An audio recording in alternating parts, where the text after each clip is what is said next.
Mərhəmətli və bağışlayan Allahın adıyla.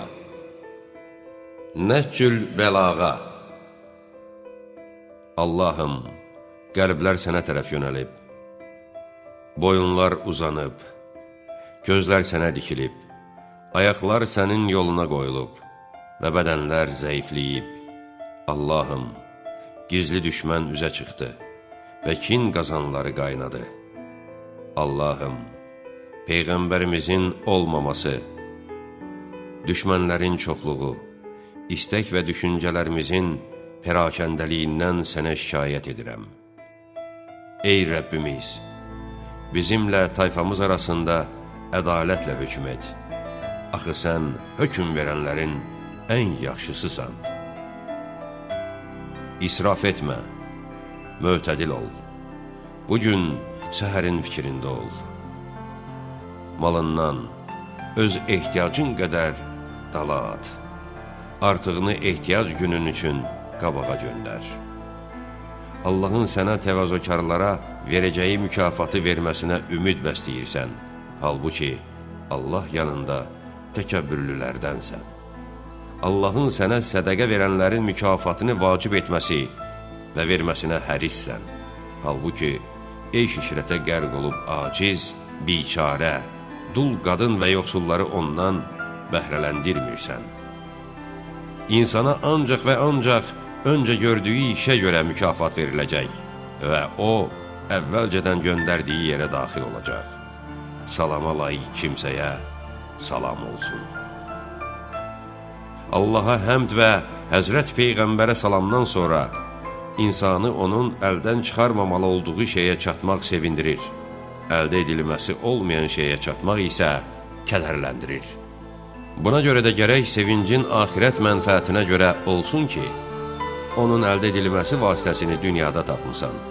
Həmçinin qəm-qüssən əldən çıxmış axirət xeyri üçün olmalıdır. Dünyadan əldə etdiyin şey üçün çox sevinmə. Dünya malından əldən çıxmış şeylər üçün qəmli və səbirsiz olma. Sənin səy və təlaşın gərək ölümdən sonraki işlərdə olsun.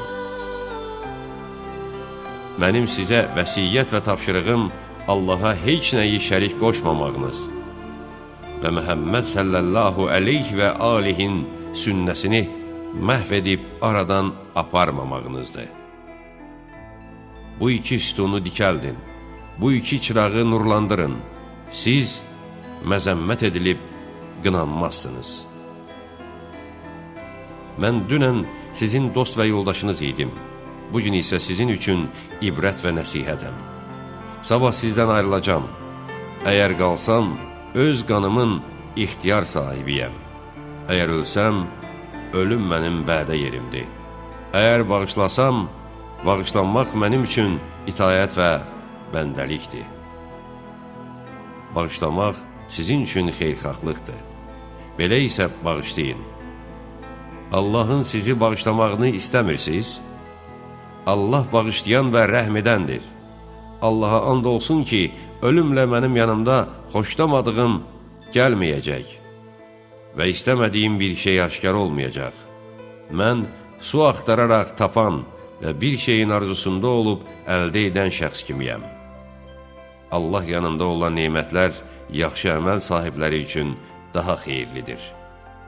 Bu, Allahın bəndəsi və möminlərin başçısı Əli ibn Əbu Talibin Allahın razılığını əldə etmək üçün öz əmlak və malı barəsində göstərişidir ki, Allah onun səbəbi ilə məni cənnətə daxil etsin və mənə ona görə rahatlıq əta etsin.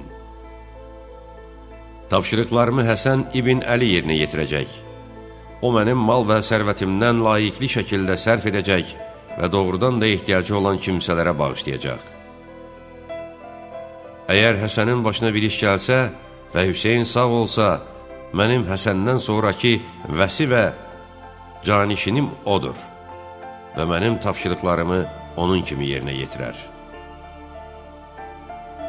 Əlinin hədiyyəsindən Fatimənin 2 oğluna, Əlinin digər oğlanlarına çatan qədər çatır.